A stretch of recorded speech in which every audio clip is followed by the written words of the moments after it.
चलिए बेटा, तो स्टार्ट करते हैं हमारा अगला चैप्टर ग्रेविटेशन। जैसे कि आप देख सकते हैं काफ़ी बड़ा चैप्टर है, ऑफ कोर्स काफ़ी बड़ा चैप्टर है। उसमें हम लोग को बहुत ज़्यादा डिटेल स्टडी, ये वाला रीजन तो काफ़ी डिटेल स्टडी करना पड़ेगा, ये भी सब काफ़ी डिटेल्स में जाएगा। 15 से 20 दिन इसको लग सकते हैं अराउंड कंप्लीट होने को। हाँ, तो आप देख सकते हैं अराउंड 12 टॉपिक्स है इसके अंदर। क्या क्या पार्ट है? Introduction, Kepler's law, universal law of gravitation, gravitational constant, accretion due to gravity, accretion due to gravity below and above the surface of the earth, gravitational potential energy, escape speed, earth satellite, energy of orbiting satellite, फिर उसके बाद geostationary and polar satellite, then the weightlessness। Okay, आई बार समझ में? तो इस तरह से हमने देखा कि ओवरऑल 12 टॉपिक्स है। चलिए स्टार्ट करते हैं हमारे इंट्रोडक्शन से, इस चैप्टर के इंट्रोडक्शन से स्टार्ट करते हैं। आई थिंक आपने तो लिखना हो ही गया होगा आपका।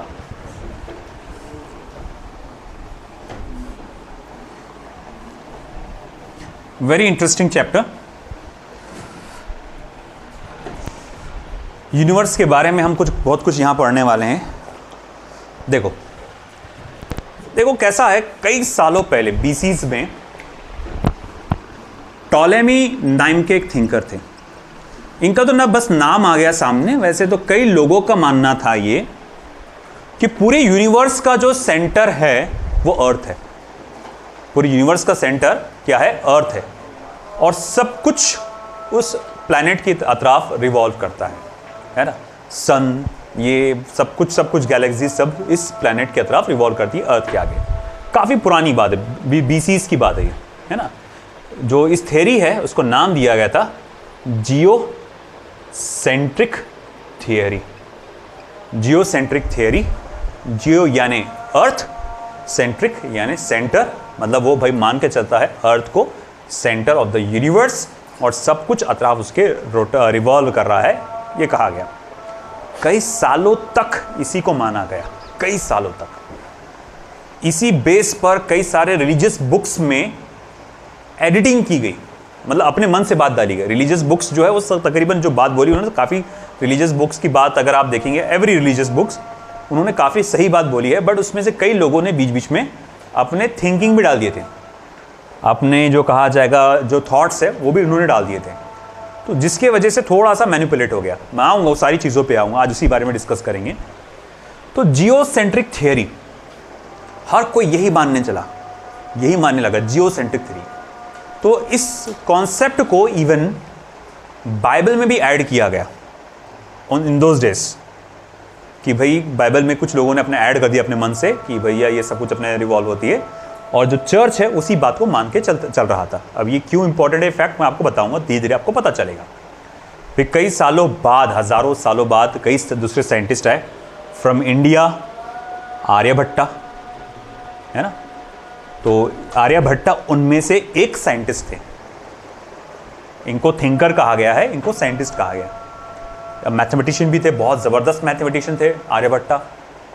तो हमारी कंट्री में से एक मैथमेटिशियन, एक साइंटिस्ट, उन्होंने रिकमेंड किया कि यार ये जो कॉन्सेप्ट बोल रहे हैं वो मुझे थोड़ा सही नहीं लग नहीं रहा कि ये सब कुछ अर्थ के अतराफ ही रिवॉल्व कर रहा है ना। तो बाद में उन्होंने ये कहा कि हो सकता है पूरी यूनिवर्स का सेंटर जो है, हो सकता है पूरी यूनिवर्स का सेंटर क्या है? सन है, और सन के अतराफ सब कुछ रिवॉल्व कर रहा है, जिसको कहा गया हेलियो सेंट्रिक। शायद मैं स्पेलिंग में थोड़ा गलत हो सकता हूं, हेलियो सेंट्रिक थियरी, इसे कहा गया heliocentric theory. Just let me check the spelling. Helio LIOE है, LIO, हाँ, सेंट्रिक थियरी, ठीक है। फिर कैसा है, फिर काफ़ी तक मतलब ये चीज़ उन्होंने एक रिप्रेजेंट किया। हालांकि ये बोलते ही उनके सब कुछ लोगों ने मानने, ऐसा नहीं था कि लोगों ने मानने लग गए थे कि हाँ बोले आर्यभट्टा साहब ने बोल दिया तो भाई ये सही बोल रहे होंगे। कंट्रोवर्सीज चलती है, कोई भी बात है ऐसा शुरुआत में आप बोलते हैं तो जल्दी से कोई नहीं मानता जब तक कि आप कोई प्रूफ ना दें। फिर बाद में और भी कई साइंटिस्ट ने उसको सोचना चालू कर दिया। कुछ इनके 1000 साल के बाद एक साइंटिस्ट आए थे, एक पॉलिश मॉन्क थे, निकोलस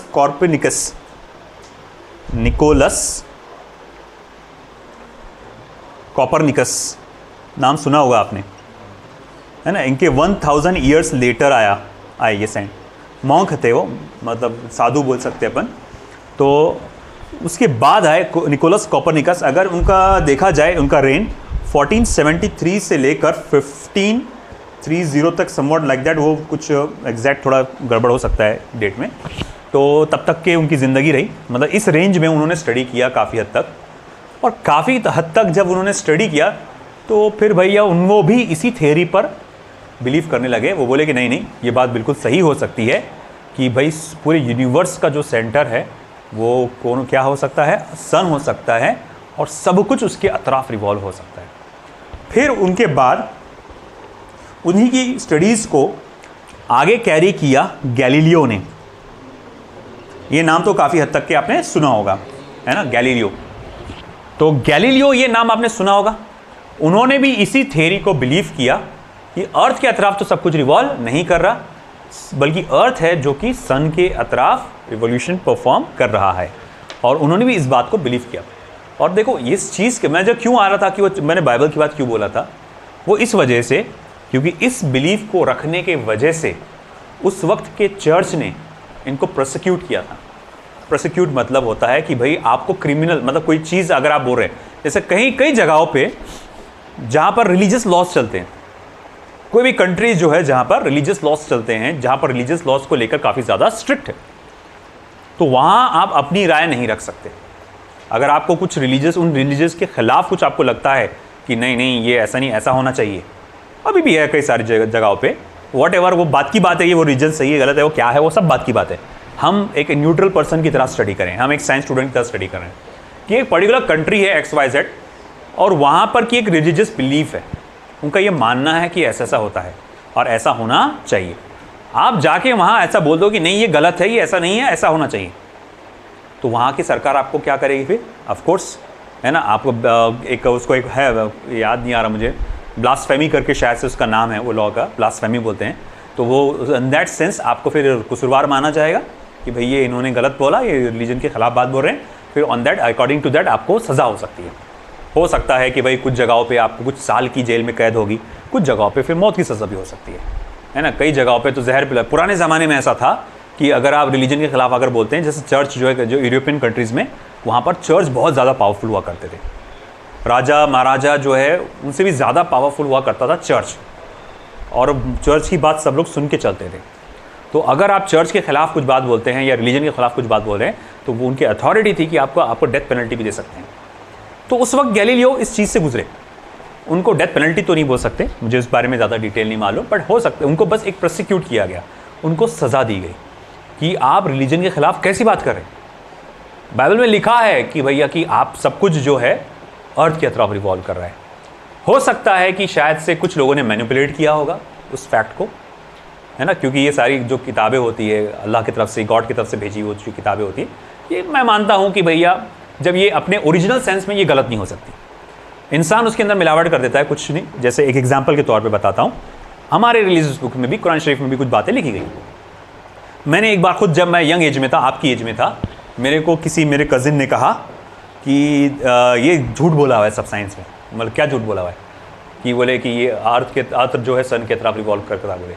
बोले कुरान शरीफ बिल्कुल गलत नहीं हो सकती, तो देख उसमें लिखा हुआ है कि अर्थ जो है वो सन जो है वो रिवॉल्व कर रहा है अर्थ की तरफ। यंग एज में मैंने वो तर्जुमा पढ़ा, जो भी इसका ट्रांसलेशन है मैंने पढ़ा, और मैंने भी उस वक्त गलत समझा, और मैं कई सालों तक कन्फ्यूजन में रहा, है ना। मैंने भी उसके अधूरे मतलब समझा, और मैं कई सालों तक कन्फ्यूजन में रहा कि यार ये कैसे, ये अपन तो मानते हैं कि कुरान शरीफ गलत नहीं हो सकती, मगर ये फैक्ट जो साइंटिफिकली प्रूवन है कि अर्थ जो है वो सन के तरफ रिवॉल्व करता है, लोगों ने जाके देखा है, वहाँ पे ये चीज़ को होता हुआ देखा है यहाँ पर, ये तो गलत हो ही नहीं सकता। तो आंखों देखी वो भी गलत नहीं हो सकता, और as according to our belief तो बोले वो भी गलत नहीं हो सकता, फिर ये कैसे हो सकता है?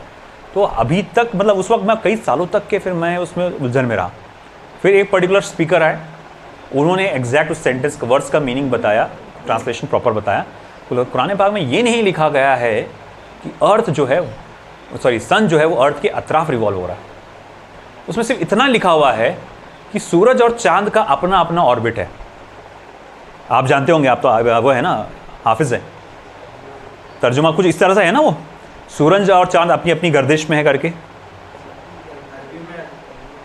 अरबी में, तो उसमें मैंने जहाँ तक ट्रांसलेशन पढ़ा था तो उसमें ये लिखा हुआ था कि सूरज और चांद अपनी अपनी गर्दिश में है। वो उर्दू में जो लिखा हुआ था, ट्रांसलेशन मैंने पढ़ा, इंग्लिश का ट्रांसलेशन भी मैंने पढ़ा, तो it was some not like that कि sun and the moon are there in their own orbits. तो ये इन देयर ओन ऑर्बिट्स है, ये कहीं नहीं कहा गया कि they are revolving around the earth. अब एक बहुत बड़े मौलाना, जिनको एक बहुत बड़ा ग्रुप बहुत अच्छे से मानता है, बहुत ज़्यादा मानता है उनको, मतलब बहुत बड़ा नाम है उनका इंडिया में, बहुत बड़े मौलाना है, उनका मैंने बाय चांस, मतलब एक ऐसा है कि एक सम एक्सट्रीमिस्ट दूसरे रिलीजन के एक मॉक करने के लिए, मजाक उड़ाने के लिए, हंसी उड़ाने के लिए, देखो तुम्हारा रिलीजन क्या बात करता करके, अनसाइंटिफिक फैक्ट पे बिलीव करता, तो मौलाना का बयान दिया सुनाया। उसमें ये आया था कि हाँ, बोले कुरान शरीफ में लिखा है, बोले साइंस में सब बकवास है, बोले सब झूठ है, कुरान शरीफ में जब लिखा है कि ये सूरज और चांद अर्थ की तरफ, तो बोले वही सही है, ये गलत है, बाकी सब गलत है, साइंस सब गलत है। तो मुझे ऐसा लगा, देखो वो काफ़ी लोगों, मेरे को मालूम था रियलिटी क्या था, और एज अ मेरे टीचर आप लोग सब तक पहुंचाने की मेरी भी जिम्मेदारी है कि भाई अगर आपको कोई काउंटर करता है या फिर आप कोई गलत इन्फॉर्मेशन ना फैलाओ, ख़ास तौर से जैसे जो रिलीजियस चीज़ से जुड़ा है, जैसे आप हाफिज़ है, आप भी हाफिज़ है, आगे जाके जब आपका मकाम अच्छा होगा, आप बयानात देंगे, तो ये बात ध्यान में रखना, कुरान पाक के अंदर ये जो है चीज़ को प्रॉपर तरीके से डिकोड करना क्या लिखा हुआ है। उसमें ये लिखा हुआ था कि भैया ये अपनी अपनी ऑर्बिट में है ना। ये जो रिलीजियस बुक है इसने पहले ही बता दिया कि देखो सन को तुम अगर स्टेशनरी मान के चल रहे हो तो सन भी स्टेशनरी नहीं है। आज तुमने देखे होंगे, आज कई बार यूट्यूब के शॉर्ट्स में, इंस्टाग्राम में वो बताता है कि हम लोग ये सोच के चलते हैं कि सन अपनी जगह पे है और जो अर्थ है या फिर जो भी प्लैनेट्स है इस तरह से रिवॉल्व कर रहे हैं, मगर इन रियलिटी वो जो है अपनी जगह पे नहीं है, सन भी ऐसा मूव कर रहा है और वो उसकी तरफ ऐसा, आपने देखा होगा शायद से यूट्यूब पे, ये है ना, ये ऐसा मूव हो रहे हैं। तो ये कई सालों तक माना गया हेलियोसेंट्रिक थ्योरी में कि पूरी यूनिवर्स का सेंटर क्या है, सन है और सब कुछ उसके तरफ रिवॉल्व कर रहा है। But the real fact is that कि सन भी ऑर्बिट में है। अच्छा, किसके ऑर्बिट में है? तो गैलेक्सी के सेंटर के ऑर्बिट में है। तो ये बहुत आगे की बात, जैसा कई बार होता है रिलीजियस बुक्स में, कोई बात एकदम स्ट्रेट फॉरवर्ड नहीं बोला जाता, कई सारे बातों का एक साथ क्लस्टर करके बोल दिया जाता है, फिर धीरे धीरे अपने को डिकोड करना पड़ता है, इसका ये मीनिंग था, उसका ये मीनिंग था। कई सारी बातें हैं डिफरेंट रिलीजियस बुक्स में जो आज तक इंसान डिकोड नहीं कर पाया। मैं बोलूंगा कि कई तकरीबन रिलीजियस बुक्स में तकरीबन अपन अपने मन से कुछ भी लगा के बोल देते कि हाँ इसके अंदर ये मीनिंग है। जैसे ये मीनिंग जो है, मैं as a science student, as a science teacher, मैं भी एकदम से मैं बोलूंगा नहीं कि नहीं भाई आप, मैं बिल्कुल बोलूंगा मौलाना ने साइड से सही तरह से स्टडी नहीं किया उस चीज़ की, उनको बस जो लगा कि ऐसा होगा इसलिए उन्होंने बिलीव कर दिया, सबको फैला भी दिए, और कॉन्क्रीट है नहीं बात, यही बात सही है। तो उस चीज़ को प्रॉपर तरीके से समझना कि ऐसा कहीं नहीं लिखा हुआ है। इसमें लिखा हुआ है, कुरान पाक जो मैं स्टडी कर चुका हूँ, मैंने उसमें ये पढ़ा है कि उसमें ये लिखा है कि भैया ये अपने अपने ऑर्बिट में है। ये कहीं नहीं लिखा गया कि भैया कि आप सब कुछ ये है अर्थ के अतराफ रिवॉल्व कर रहे हैं। वो तो जियोसेंट्रिक थ्योरी होगी जो पुरानी थी। इवन जो शायद हो सकता है, मैंने बाइबल तो पढ़ा नहीं, मगर हो सकता है कि बाइबल में भी कुछ इसी तरह की कोई बात कही होगी, मगर फिर बाद में ऐसा हुआ होगा कि भाई कुछ लोगों ने उसको गलत इंटरप्रेट किया और उसके ट्रांसलेशन को गलत ट्रांसलेशन करके रिप्रेजेंट कर दिया, और फिर वही गलत ट्रांसलेशन को लोग मान के चल रहे हैं, है ना। जो उसको ओरिजिनल लैंग्वेज में नहीं पढ़ते, जो उसको एग्जैक्ट ट्रांसलेटेड लैंग्वेज को पढ़ते हैं, फिर उसी को कैरी करें। कोई भी रिलीजियस बुक्स में ऐसा ही हो सकता है कि भाई एक वो पर्टिकुलर लैंग्वेज में लिखा हो सकता है, कोई भी एक रिलीजियस बुक नहीं, उनकी पर्टिकुलर लैंग्वेज होगी जो कॉमन नहीं होगी, उस वक्त की लैंग्वेज होगी, वो उस वक्त लैंग्वेज में लिखा होगा, उसका किसी ने ट्रांसलेशन किया, ट्रांसलेशन करने वाले बंदे ने उसका गलत ट्रांसलेशन कर दिया, और वही अपन ट्रांसलेशन पढ़ रहे हैं, बस ट्रांसलेशन। ओरिजिनल कॉन्टेक्स्ट क्या लिखा हुआ है, टेक्स्ट क्या लिखा हुआ, अपने को मालूम ही है ना। तो भैया जैसे आई थिंक शायद से हिब्रू में लिखी हुई है ना Bible original, I don't know very well, Latin या हिब्रू कोई तो भी इसमें लिखा हुआ है, तो उस लैंग्वेज में लिखा जो कॉमनली यूज़ नहीं होता। अभी कॉमनली यूज़ क्या करते हैं वहाँ पर यूरोपियन कंट्रीज़ में, इंग्लिश, तो उसको इंग्लिश में ट्रांसलेट किया गया, और इंग्लिश में ट्रांसलेट करके लोग इस्तेमाल कर रहे हैं। डायरेक्ट ओरिजिनल लैंग्वेज में तो वो लोग पढ़ते नहीं है ना। तो इस वजह से क्या होता है, इंसान समझता नहीं है और एक गलत इंटरप्रिटेशन को आगे कैरी करता है। तो हमेशा ध्यान रखना, कोई भी रिलीजियस बोला जाए बिलीव, तो डायरेक्ट अंधे के जैसा बिलीव मत करना, आगे जाके उनसे पूछना या फिर आप खुद काउंटर रीचेक करना कि भैया ये जो एस्पेक्ट बोला गया है या सही है या गलत है। क्योंकि मैंने बड़े बड़े मौलाना लोगों को देख लिया कि अपने मन से वो बातें बना के दे देते हैं, स्टोरीज बना के दे देते हैं, जिसका कोई कहा जाएगा फैक्चुअल बात नहीं थी। कभी कभार कोई लोग मान लेते हैं, वो बोलते हैं कि वो बस थोड़ा सा मौसम बनाने के लिए बोलना पड़ता, कोई कोई लोग मान लेता है, कोई को मानता नहीं है, नहीं नहीं तुमको क्या समझता, ऐसा वैसा करके तुम 2-4 किताबें पढ़ लिए तो खुद खुशहाल समझ रहे। तो ये मैं तो बोलूँगा नहीं भाई, मैं बीइंग अ साइंस स्टूडेंट मुझे तो आदत है रिसर्च करने की। मैं तुम्हारे जो भी बोलेंगे, ऐसा कोई फैक्ट बोलेंगे, मैं एकदम अंधे कैसा बिलीव नहीं करूँगा। मैं पहले स्टडी करूँगा कि ये बात सही है या गलत है ना, ये सब तब जाके मैं बिलीव करूँगा। तो आप सबको भी वैसा ही करना, आप सब साइंस स्टूडेंट है, किसी भी कोई भी कुछ भी बोले अंधे जैसा बिलीव करना नहीं तो अगर ये लोग अगर रिसर्च नहीं करते, उसी बात पर टिके रहते, तो आज तक दुनिया मान के चलती जियोसेंट्रिक थ्योरी। अरे भाई तुमको मालूम है कि फ्लैट अर्थ थ्योरी भी है, फ्लैट अर्थ थ्योरी भी चलती है। कई लोग हैं भैया, बहुत सारे लोग इंडिया में तो नहीं आई थिंक सो, मगर यूएस में है। अरे भैया बहुत मान के चलते हैं ना तुम यूएस को, है ना। यूएस में बहुत सारे लोग हैं भाई जो फ्लैट अर्थ थ्योरी है मान के चलते कि भाई अर्थ जो है पूरी तरह से फ्लैट है ना, उससे वो नहीं है। तो भैया अब वो मानते ही नहीं, किसी ने गलत चीज़ बता दिया उनको, वो चल रहा है, कैरी ऑन हो रहा है। आई बात समझ में आपको? तो भाई ऐसा है कि देखो उस वक्त की बात है कि उस वक्त जो चर्च है वो इस तरह से बोलते थे, और चर्च की बात के खिलाफ उन्होंने वो गए गैलीलियो साहब, और उन्होंने जब खिलाफ बात बोली तो उनको उस टाइम प्रोसिक्यूट किया गया, है ना। फिर उसके बाद एक और हमारे सामने साइंटिस्ट आएंगे, इनका नाम है टाइको ब्राहे। क्या नाम है माशाल्लाह, टाइको ब्राहे। इनका रेन आएगा 1546 से लेकर 1601 तक के वो जिंदा थे, हयात थे। तो 1546 से लेकर 1601 तक के वो हयात थे यहाँ पे, और उन्होंने पूरी ज़िंदगी लगा दी एस्ट्रोनॉमी को स्टडी करने में। पूरी लाइफ उन्होंने एस्ट्रोनॉमी के बारे में स्टडी किया और कई सारे चीज़ों का डॉक्यूमेंटेशन किया उन्होंने, पूरा लाइव कि नहीं ये ऐसा नहीं ऐसा है, वैसा नहीं ऐसा है। इनका नाम बहुत ज़्यादा बाहर नहीं आया क्योंकि उन्होंने डॉक्यूमेंटेशन को प्रॉपर तरीके से पब्लिश नहीं किया था। उन्होंने बस लिखते गए ऐसा होना चाहिए, वैसा होना चाहिए। फिर इनकी डॉक्यूमेंटेशन को आगे कैरी करके आए केपलर। ये नाम आप लोग जानते हैं, है ना।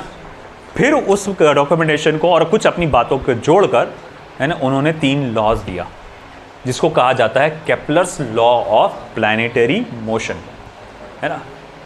प्लैनेटरी मोशन यानी देखो ये यहाँ से स्टार्ट होता खेल अपना सन, मगर ये बहुत ज़बरदस्त, मैं तो बोलता हूँ कि साइंस में मुझे जो फिज़िक्स में जो कहा जाएगा सबसे खूबसूरत ब्रांच अगर लगती है, सबसे ज़बरदस्त जो ब्रांच लगती है वो है एस्ट्रोनॉमिकल फिज़िक्स। बहुत एक से एक नॉलेज पता चलती है यहाँ पे। मतलब बोलते हैं ना होश उड़ा देने वाले मामले होते, बोलते हैं कि इंसान अमर हो सकता है, अमर हो सकता है, ये फैक्ट है। हम अगर सवाल उठता है अमर हो सकता है मतलब जिंदा रहना वाला कई सालों तक, कई, है ना, मगर फैक्ट ये है कि इसकी सिचुएशन क्या रहेगी, किस प्लेनेट के रेफरेंस में बात करें। अर्थ के रेफरेंस में हम अमर हो सकते हैं। बोले कैसे? अगर मैं लाइट की स्पीड पे ट्रैवल कर रहा हूँ पूरे स्पेस में, लाइट की स्पीड से ट्रैवल कर रहा हूँ स्पेस से, मेरे लिए टाइम कुछ और रहेगा, है ना। मैं बोलूँगा अभी अरे यार कुछ 1 ही घंटा हुआ होगा शायद से, इतने देर पर ट्रैवल किया ना, लाइट की स्पीड से ट्रैवल कर रहा हूँ, 1 ही घंटा हुआ होगा टाइम। अरे भाई तुम सोच रहे 1 घंटा, यहाँ का करोड़ों साल बीत चुके, हज़ारों साल बोल सकते, हज़ारों लाखों साल बीत चुके हैं अर्थ पर। यहाँ की जो सिविलाइजेशन है मर के खप गई, तो वापस आ रहे जब देख रहे अरे कहाँ गए सब, यहाँ तो कुछ है ही नहीं, है ना। तो ये कितना मतलब तुम सोचो, ये फैक्ट। आपने मूवीज़ देखते हो तुम? इंटरस्टेलर मूवी देखा हो क्या? है ना, मैंने शायद से रिकमेंड भी किया था तुम लोग को पहले कि वो मूवी देखो, बहुत ज़बरदस्त मूवी है ना। वो कितना बेहतरीन, वो उसमें ये सिचुएशन बताया गया है, अर्थ अपने लास्ट स्टेज पे पहुंच चुका है, मतलब अब रहने लायक बचा नहीं। वहाँ कुछ न्यूक्लियर अटैक्स किए थे एक देश ने दूसरे देश पे, जिस पे ऐसे पूरा अर्थ का सिस्टम डिस्ट्रॉय हो गया, और अब वो कुछ रहने लायक बचा नहीं। बोलते सिर्फ एक ही फसल ठीक ढंग से उग रही है, वो है मक्का। मक्का मालूम है ना, मक्का भुट्टा जिसको बोलते हैं अपन, तो वही एक फसल है जो ठीक तरीके से उग रही है। तो बोले अब ये भी थोड़ी दिन के अंदर ये भी ख़त्म होने वाला है, ये भी नहीं चलने वाला, ये भी बेकार हो जाने वाला है, तो अपने को कुछ दूसरा प्लैनेट ढूंढना पड़ेगा। तो बोले दूसरा प्लैनेट कौन सा ढूंढेंगे? तो सर्च पे निकलते वो प्लैनेट के। तो ऐसा है कि वो कुछ अलग अलग प्रोब्स भेजते, वो लोग अलग अलग एस्ट्रोनॉट्स को भेजते अलग अलग प्लैनेट पे, तुम इधर जाओ, तुम उधर जाओ, तुम इधर जाओ, तुम उधर जाओ, जाके देखो, क्योंकि उनको पता चलता है एक वार्म होल है अपने यहाँ। वार्म होल मालूम है? वार्म होल क्या होता है? ब्लैक होल मालूम? Worm hole, worm hole, worm hole क्या होता है? ब्लैक होल नहीं रे बाबा, वर्म होल।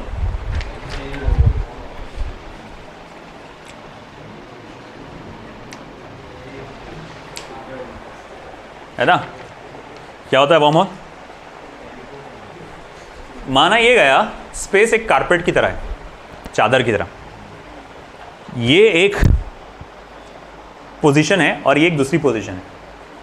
आपको यहाँ तक पहुँचना है, यहाँ से यहाँ आने के लिए कई हज़ार साल लग जाएंगे, लाखों साल भी लग सकते हैं। मगर ये कारपेट जो है लगातार ऐसा ऑसिलेशन में होते हैं। एक ऐसा वक्त आता है कि ये काफ़ी ज़्यादा एक दूसरे के करीब पहुँच जाते हैं, है ना? एक दूसरे के काफ़ी ज़्यादा करीब पहुँच, पेन बता, जब ये काफ़ी ज़्यादा करीब पहुँच जाते हैं तो यहाँ एक शॉर्टकट क्रिएट होता है। होल दिख रहा नहीं? यहाँ एक शॉर्टकट क्रिएट होता है। अगर इस शॉर्टकट में तुम एंटर करेंगे तो आप इस जगह से या इस प्लेनेट से इस प्लेनेट तक पहुँच सकते हो इन फ्यू डेज या फ्यू आवर्स, जो कि कई हज़ारों साल, लाखों साल तक एक दूसरे से दूर था। तो ये कहा जाता है, स्पेस में थ्योरी है, किसी ने ये प्रैक्टिकली देखा नहीं, ये थ्योरी है। मगर ऐसी कई सारी थ्योरीज है जो पहले सिर्फ थ्योरी थी, जैसे ब्लैक होल भी पहले एक ज़माने में थ्योरी थी, बाद में जाके वो सही साबित हो गई, है ना? तो ऐसे कई सारी थ्योरीज है जो पहले सिर्फ थ्योरी थी और बाद में सही साबित हो गई। वर्म होल बनता हुआ, होता हुआ किसी ने आज तक देखा नहीं, किसी को मालूम नहीं कि यहाँ पर एक वर्म होल है। मगर कई सारे साइंटिस्ट, जैसे आइंस्टाइन का मानना था, हमारे स्पेस में लगातार ऐसे कई सारे वर्म होल्स लगातार बनते रहते हैं और बंद होते, खुलते हैं, बंद होते, खुलते हैं, बंद होते हैं। कभी कभार वो होल्स क्रिएट होते हैं for few minutes, few hours, few days, depending हमारा जो टाइम डायलेशन जो हमारा रहता है उसके हिसाब से। तो वैसे ही एक वर्म होल यहाँ तैयार होता है। अब तुम सोचो कि जब ये इस तरह से वर्म होल जिस वक्त क्रिएट होगा तो एक प्लेनेट से दूसरे प्लेनेट से जो कई सारे हज़ारों साल, अब तुम खुद सोचो कितना बड़ा यूनिवर्स है अपना। हम एक है यहाँ पर प्लेनेट पे बैठे हुए, है ना?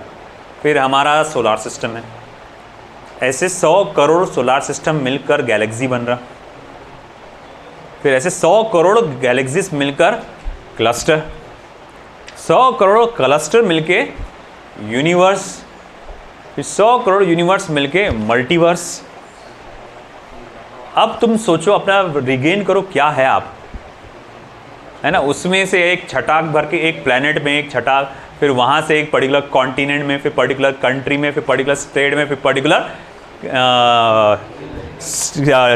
सिटी में, फिर पर्टिकुलर मोहल्ले में, है ना? एक घर में आप छोटा सा एक इंसान क्या मायने रखता होगा, है? कुछ भी नहीं है, अनसिविल। अब तो ये सिविलाइजेशन है। अब तुम ये देखो, ये जो सिविलाइजेशन है, हम जो अभी फिलहाल है एक दूसरे को जो देख रहे हैं, अगर कोई हमको शायद अगर देखने की कोशिश भी कर रहा होगा तो हम दिखेंगे नहीं उसको, क्योंकि लाइट, हमारा जो डेटा आता है, जो भाई हम लोग बोलेंगे, जो इन्फॉर्मेशन जो हमारे तक पहुंचता है किसी चीज़ की मदद से, जैसे फॉर एग्जांपल हम लोग अगर सपोज करो आज एक बहुत दूर प्लेनेट है और उसको हम लोग क्या कर रहे हैं, किसी टेलीस्कोप की मदद से देख रहे हैं, तो हमको तो वो सिर्फ एक छोटा सा एक जायंट जैसा बॉल जैसा नज़र आ रहा है जिसका कुछ अस्तित्व नहीं है, वहाँ कुछ है ही नहीं। मान लो वो लाखों साल दूर है हमसे, लाखों लाइट ईयर्स दूर है, लाखों लाइट ईयर्स दूर है। तो हमको लग रहा है अरे यहाँ कुछ नहीं है, यहाँ कोई ज़िंदगी नहीं है, कुछ नहीं है, सब मरा हुआ, वहाँ पर कुछ नहीं है, वहाँ पर हमको ऐसा लग रहा देख के। मगर आज की तारीख में वहाँ क्या है ये बोल के नहीं आता। हो सकता है कि वहाँ कोई लाइफ है, जैसे हम एक ऑर्गेनिजम्स है, वहाँ पर भी शायद कोई ऐसा ऑर्गेनिज्म जिंदा है जो हमको भी देख के ये सोच रहा होगा कि यार ये कोई काम का नहीं। क्यों मालूम क्या? कि भाई देखने के लिए क्या ज़रूरी है, लाइट वहाँ से टकरा के हमारे आंखों में आए, और वो हमसे कितना है, लाखों लाइट ईयर्स दूर है। मतलब जो लाइट वहाँ से टकरा के हमारे आंखों तक पहुँची होगी, उसको पहुँचने के लिए कितना टाइम लग गया होगा, लाखों साल। अब वो लाखों साल में उसका क्या क्या हुआ होगा अपने को थोड़ी मालूम। जब तक कि वो लाइट टकरा कर उसके आंखों में आई हो, अपने ये किसी ने कैप्चर किया होगा, किसी टेलीस्कोप ने तब देखा होगा, उसको तो एक सीधा से एक फालतू का स्फीयर नहीं नज़र आ रहा, बस वो अरे कुछ नहीं बोले, वहाँ पर कुछ लाइफ नहीं है। अभी क्या होगा पता नहीं। अभी बोलते हैं कि अगर इन केस अगर कोई एस्ट्रोनॉट अभी हमको देख रहा हूँ, एस्ट्रोनॉट नहीं सॉरी, कोई एक एलियन हमारी अर्थ को स्टडी कर रहा होगा, अगर उसके पास बहुत ज़्यादा हाईटेक कोई टेलीस्कोप होगा जिसकी वजह से हमको देख रहा है, तो अभी वो हमारे को नहीं, हमें डायनासोर्स को देख रहा होगा। है ना। वो बोल रहा है अरे ये प्लेनेट पर सिर्फ जानवर घूम रहे यार आड़े टेढ़े, उनको मालूम ही नहीं कि ये सिविलाइजेशन यहाँ मौजूद है, एडवांस सिविलाइजेशन है जो इस तरह से विकसित है, उनको मालूम ही नहीं है ना, क्योंकि वो लाखों लाइट ईयर्स दूर है ना। हाँ वो अलग बात है कि एक आध बार अगर वहाँ पर वॉर्म होल क्रिएट हो गया है ना, वो डायनासोर समझ के आएंगे यहाँ पर, और जब वो क्रिएट हो गया और वो यहाँ पर पहुँचे तो फिर उनको कुछ और नज़र आएगा, है ना। फिर वो भाई बोलेंगे अरे हम तो डायनासोर देख कर आए थे, ये तो कुछ और ही दिख रहे, है ना, ये तो कुछ ज़्यादा बिल्डिंगें दिख रही, यहाँ वो दिख रहा सब कुछ यहाँ पे, तो ये पॉसिबिलिटी है। बहुत ज़बरदस्त ब्रांच ऑफ साइंस है, बहुत ज़बरदस्त चीज़ है टाइम डायलेशन थ्योरी। तुम सोचो वक्त का कैसा थमना, तुम जा रहे हो किसी और प्लैनेट पे, तुमको लग रहा है कुछ घंटे ही बीत रहे हैं, है ना। जैसा कि उसमें बताता है, एक उसमें पर्टिकुलर प्लैनेट पे जाते हैं ये सोच के कि वहाँ पानी है, पानी जहाँ होता है माना जाता है कि वो ज़िंदगी वहाँ पे। वो बोलता है कि मुझे याद तो नहीं आ रहा, मगर यहाँ का कुछ 1 घंटा या कुछ 1 मिनट बोलते हैं कुछ ऐसे, ये कई साल के बराबर है यहाँ पे, अर्थ के कई साल के बराबर, तो हमको जल्दी निपटाना पड़ेगा। फिर उसके बाद वो जाके वापस आते, उनको लगता 15-20 मिनट हुआ या आधा घंटा हुआ लेता, तो आधा घंटा हुआ होगा, 15-20 मिनट हुआ होगा, तो उनका जो साथी इंतज़ार करता वो क्या बोलता वहाँ पे, मैं 20 साल से तुम्हारा इंतज़ार कर रहा पूरा उसके सफ़ेद बाल ये सब हो जाते, बोले भाई तुमको 20 साल से इंतज़ार कर, तुम अभी आ रहे हो ले। अब तुम सोचो, उनको तो लगा भाई 15 मिनट जो है ना, वो 20 साल के बाद पहुँच रहा वहाँ पर उनके मतलब वो जो क्या बोलते हैं स्पेस स्टेशन पे। तो आप सोचो भाई क्या ज़बरदस्त चीज़ है। और यहाँ देखो हर वो स्टडी का मैं तो बोलूँगा भैया, जो अगर आगे जाके करियर बनाना चाहता हूँ फिजिक्स में, ज़रूर सोचना चाहिए इसरो नासा ज्वाइन कर। इसरो का क्या नासा मार बोलिए अपने इसरो पे जाने का, है ना। इसरो में जाओ, ज्वाइन करो, ये चीज़ को स्टडी करो, पागल हो जाएगा इंसान क्या क्या चीज़ है दुनिया में, है ना। और भाई तुम देखो उसके लिए स्टडी यहीं से शुरुआत होती है, बी एन इंजीनियर बनो, आगे जाके ज्वाइन करो। सोचो उस चीज़ बारे में सोचना चाहिए, ऐसा नहीं घिसा पीटा वही कंपनी में बस बैठा हुआ, कंपनी में बस वो काम कर रहा लैपटॉप पे गच कर पैसा। अरे ये सोचो तुम यूनिवर्स के बारे में क्या क्या जान सकते है ना। खैर तो हम लोग ने देखा आज, जैसे अभी जो देखा, टाइम क्या हो रहा है वैसे, ज़्यादा टाइम हो गया क्या, वही गया टाइम, ठीक है। तो अभी हम लोग ने जो देखा इंट्रोडक्शन के बारे में देखा कि इस हम लोग ने ये मेन इस पे कॉन्सेप्ट पे आए कि हम यहाँ इस थियरी में क्या क्या पढ़ने वाले, क्या चीज़ मुझे तो नहीं पता यार, अभी वर्म होल कैसे पता चलेगा, है ना। वर्म होल का कैसा कॉन्सेप्ट, क्योंकि इसने प्रैक्टिकली इसे देखा ही नहीं ना। ये एक असम्पशन है कि ऐसा बनता है, क्योंकि ग्रेविटी अपन जो बोलते हैं ना एक फोर्स, वो बोलते हैं ग्रेविटी एक फोर्स भी नहीं है, एक कारपेट के जैसा है। वो बताया, मैं आपको बताऊंगा एक जब ग्रेविटेशनल फोर्स के बारे में बताऊंगा कि वो कारपेट के ऐसा मान के चलते। कारपेट मालूम कैसा, चादर है, चादर बीच में एक बड़ा सा गेंद रख दो, स्फीयर रख दो, भारी वाला गोला रख दो, और तुम क्या करो, चादर के एक साइड से छोटे से गोले को छोड़ो, बॉल को, तुम देखेंगे वो ऐसा जाएगा, यूं करके इलेप्टिकल पाथ परफॉर्म करके आएगा ऐसा। तो उनका मानना है कि स्पेस ये चादर की ऐसी है ना, तो जितना ज़्यादा भारी उतना ज़्यादा ग्रेविटेशनल फोर्स होता है ना, वैसी तो वो ऐसा आता। तो उसमें बहुत सारे थेरीज है कि इस तरह से कुछ होता होगा जिसमें फिर वर्म होल क्रिएट होते होंगे और जिससे वो आ सकता है। अब ये होता हुआ किसी ने देखा नहीं, अभी ये सिर्फ किताबों में दर्ज है।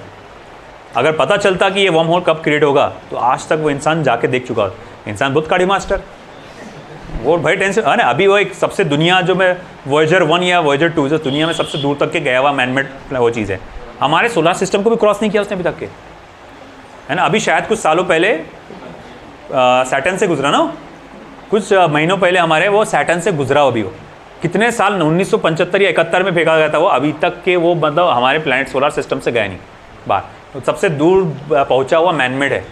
सैटर्न के पास जाकर उसने अपने अर्थ की एक फ़ोटो खींचा तो एक छटाक भर का ऐसा डॉट नज़र आ रहा था बस अंधेरे भर में। तुम सोचो स्पेस कितना खाली है, कितना बड़ा स्पेस है यार। अपन यहीं बढ़ के टैच मारते, अब मैं ये मैं वो, अरे तू कुछ नहीं है चलिए।